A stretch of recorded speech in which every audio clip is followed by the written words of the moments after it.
Seja muito bem-vindo ao canal Facilite Sua Vida. Antes de iniciar seu audiolivro, deixe seu like para ajudar a alcançar mais pessoas, se inscreva no canal. Compartilhe esse vídeo com um amigo. Mais informações no box de informações. Gratidão profunda. Capítulo 8.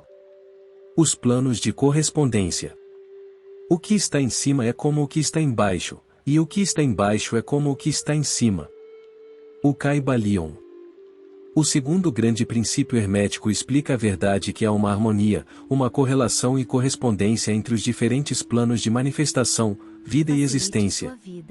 Esta afirmação é uma verdade porque tudo o que está incluído no universo emana da mesma fonte, e as mesmas leis, princípios e característicos se aplicam a cada unidade, ou combinação de unidades de atividade, assim como cada uma manifesta seus fenômenos no seu próprio plano. Para um fim de conveniência do pensamento e do estudo, a filosofia hermética considera que o universo pode ser dividido em três grandes classes de fenômenos, conhecidas como os três grandes planos denominados I. O grande plano físico. Segunda, o grande plano mental. Terceira, o grande plano espiritual. Estas divisões são mais ou menos artificiais e arbitrárias, porque a verdade é que todas as três divisões não são senão graus ascendentes da grande escada da vida, o ponto mais baixo da qual é a matéria não diferenciada, e o ponto mais elevado o espírito. E, aliás, os diversos planos penetram uns nos outros, assim esta não sólida e exata divisão pode ser colocada entre os mais elevados fenômenos do plano físico e o mais inferior do plano mental, ou entre os mais elevados do mental e os mais baixos do físico. Enfim, os três grandes planos podem ser considerados como três grandes grupos de graus de manifestação vital. Apesar do fim deste pequeno livro não nos permitir entrarmos em extensa discussão ou explicação do objeto destes diferentes planos, contudo, pensamos ser bom dar aqui uma descrição geral dos mesmos.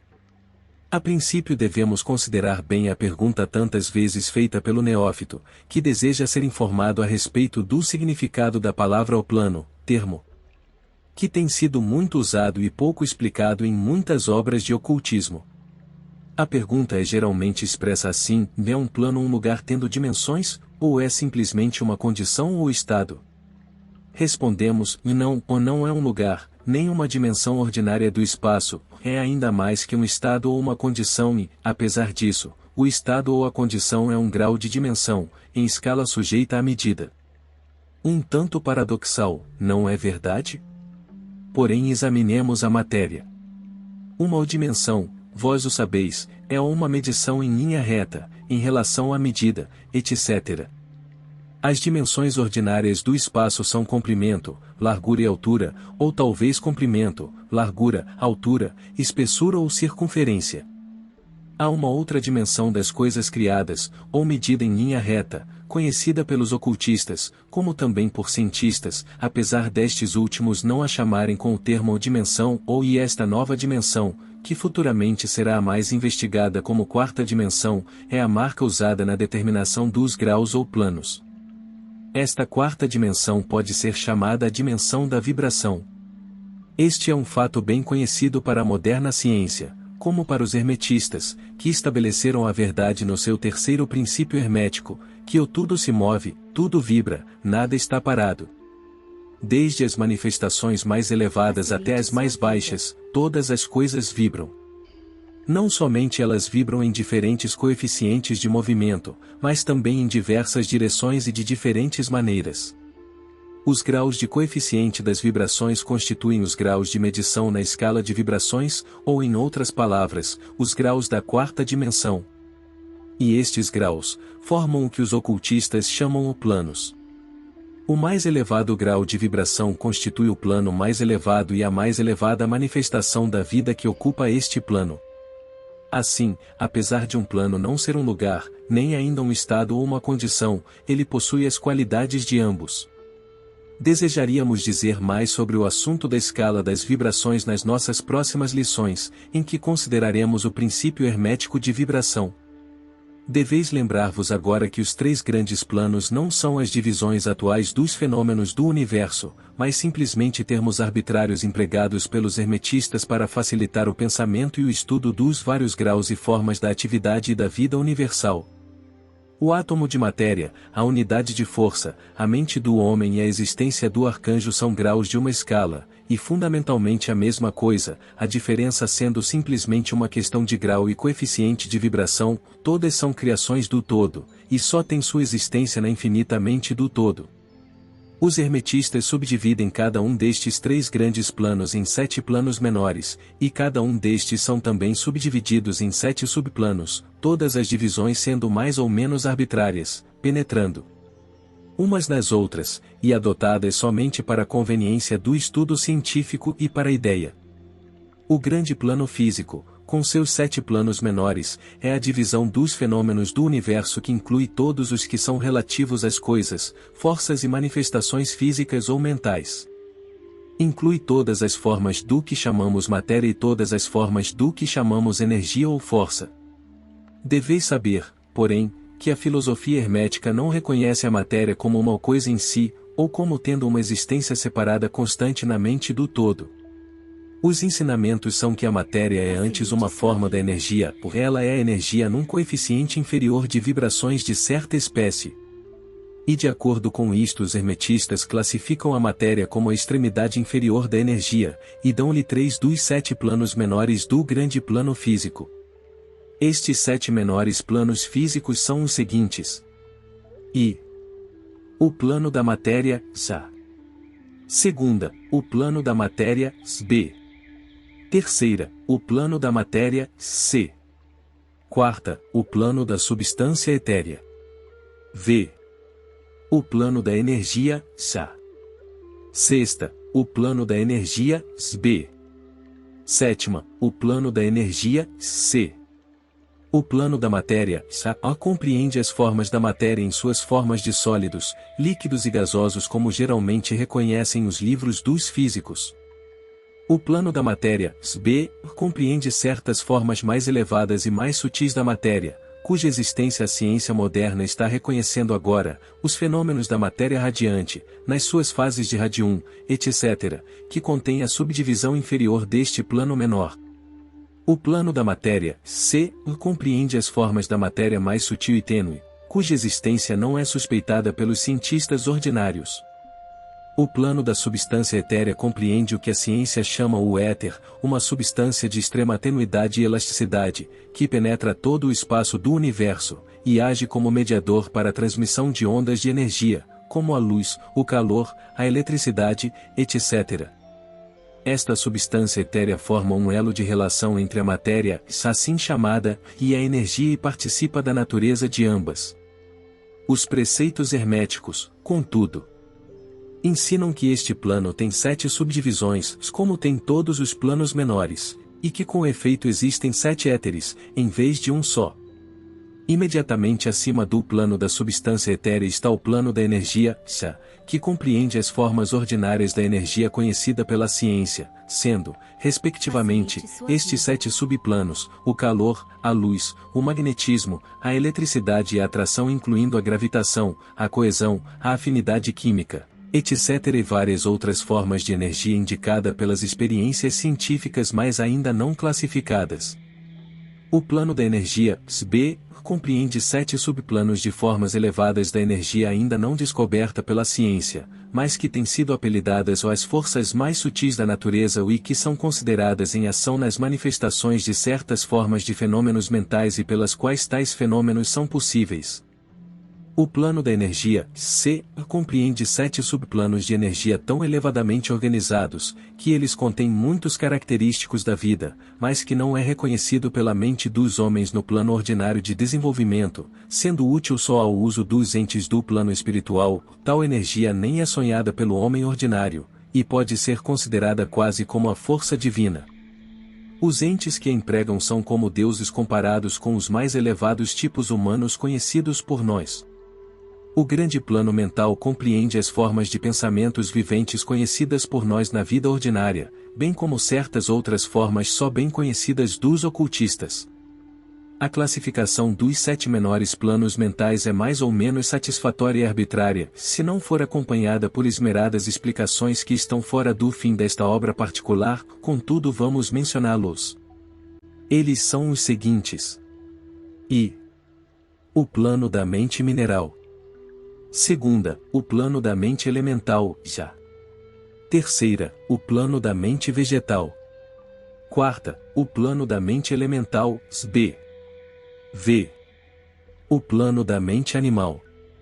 Sexta, o plano da mente elemental, C. Sétima, o plano da mente hominal.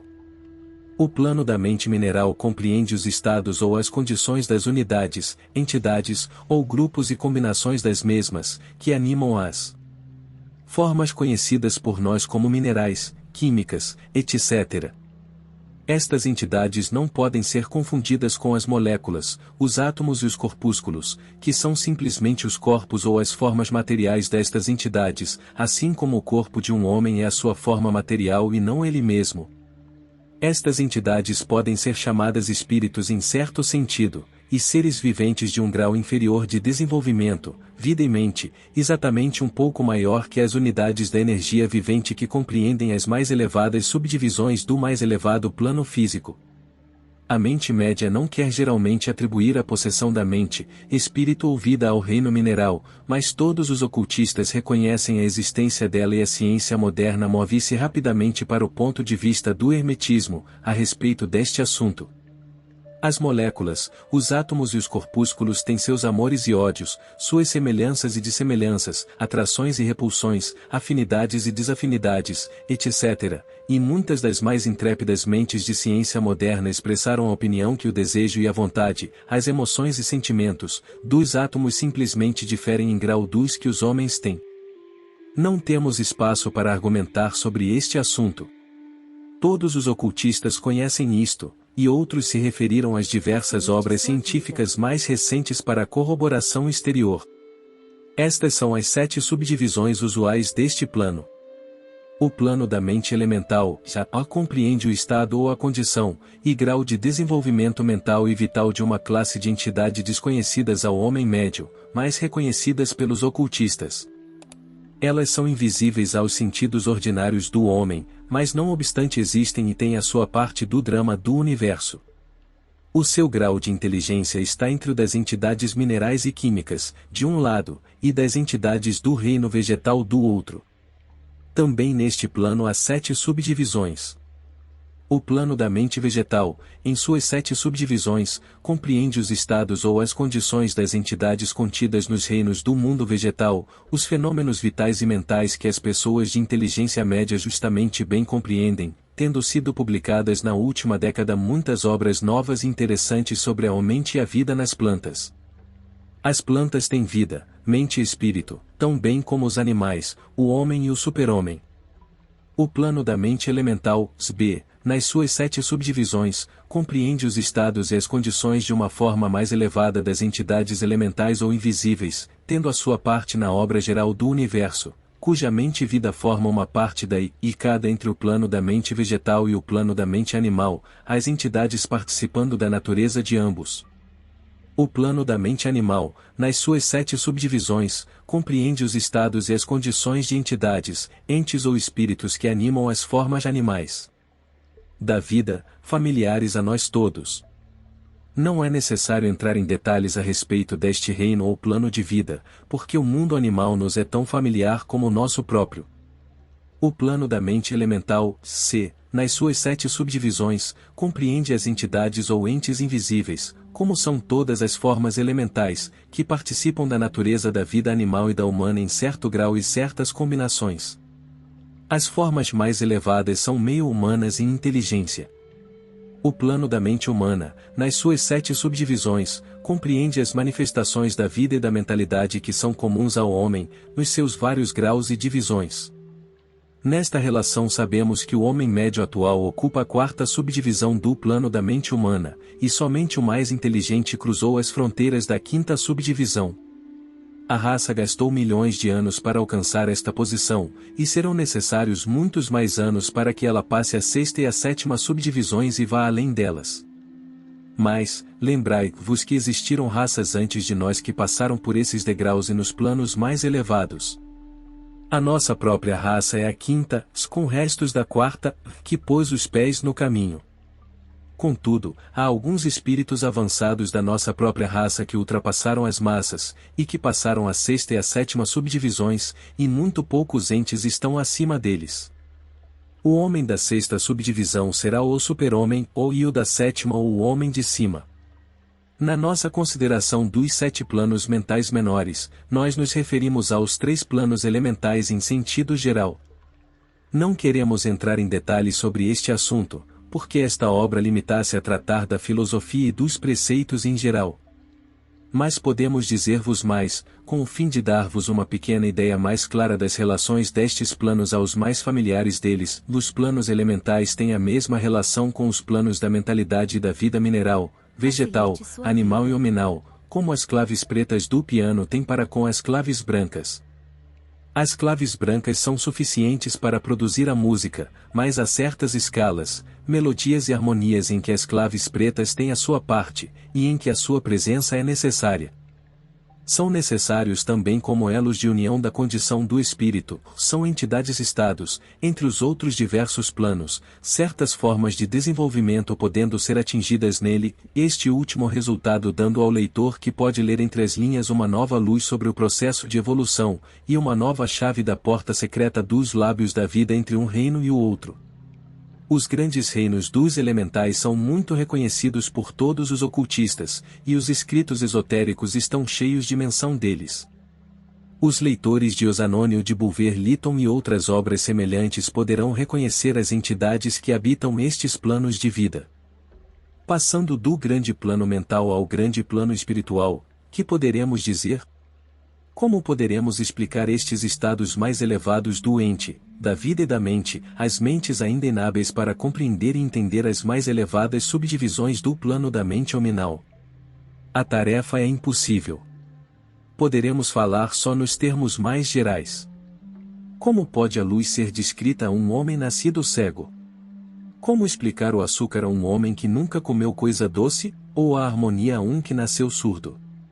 Tudo o que podemos dizer é que os 7 planos menores do grande plano espiritual, cada plano menor tendo suas 7 subdivisões, compreende os entes que possuem a vida, a mente e a forma acima da do homem atual como a deste último é acima do verme terrestre, do mineral ou ainda de certas formas da energia ou matéria.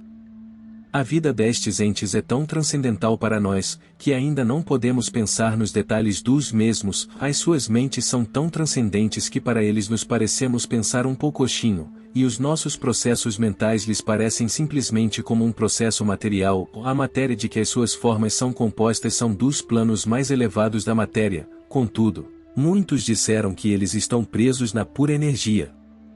Que se poderá dizer de tais entes? Nos 7 planos menores do grande plano espiritual existem entes que poderemos chamar anjos, arcanjos, semideuses. No plano menor mais baixo vivem estas grandes almas que chamamos mestres e adeptos.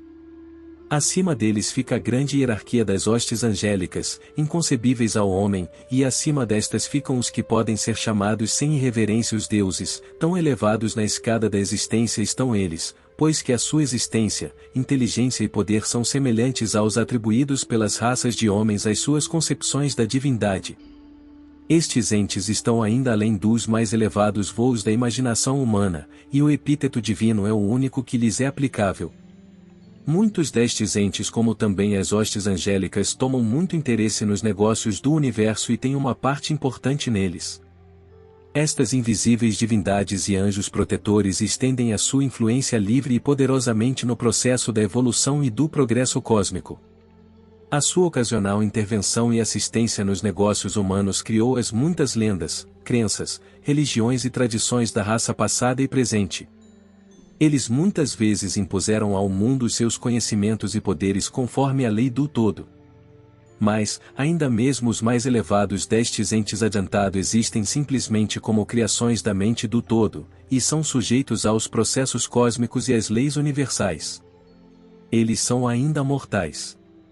Podemos chamá-los deuses comparados conosco, mas ainda são os irmãos mais velhos da raça, as almas mais avançadas que ultrapassam os seus irmãos, e que renunciaram ao êxtase da absorção pelo todo, com o fim de ajudar a raça na sua jornada para subir o caminho.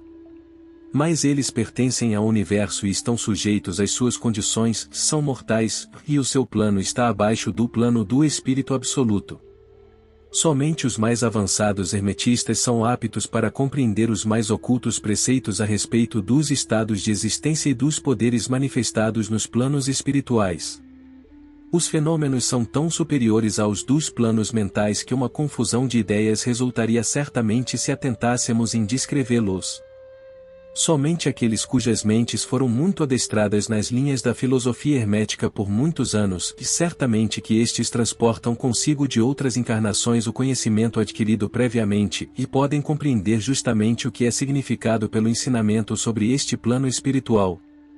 E muitos destes preceitos secretos são considerados pelos hermetistas como sendo sagrados, importantes e perigosos para a disseminação ao público em geral. Os estudantes inteligentes podem reconhecer que significamos com isto a ideia que a significação da palavra espírito, como é empregada pelos hermetistas, é semelhante à de poder vivente, força animada, essência oculta, essência da vida, etc., que não deve ser confundido com o termo usual e comumente empregado em relação com os termos, isto é, religioso, eclesiástico, espiritual, etéreo, santo, etc.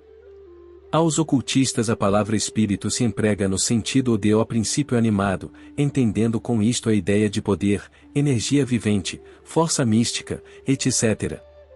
E os ocultistas sabem que o que é conhecido por eles como poder espiritual pode ser empregado para o mal como para o bom fim, em concordância com o princípio de polaridade, fato que foi reconhecido pela maioria das religiões nas suas concepções de Satã, Belzebu, o diabo, Lúcifer, anjos caídos, etc.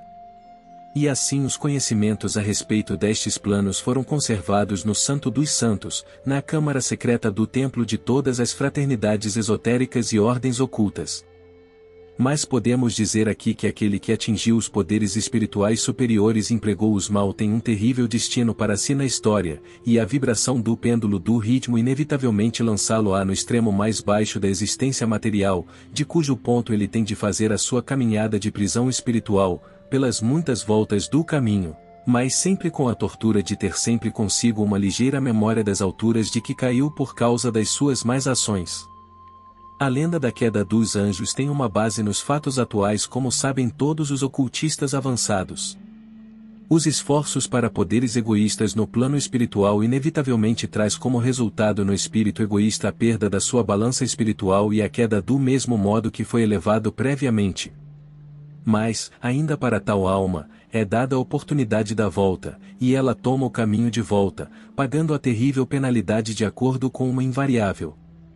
Em conclusão, vamos agora lembrar-vos que relativamente, de acordo com ele, vá o princípio de correspondência, que contém a verdade, o que está em cima é como o que está embaixo, e o que está embaixo é como o que está em cima. Todos os 7 princípios herméticos estão em muitas operações em todos os diversos planos físicos, mental e espiritual.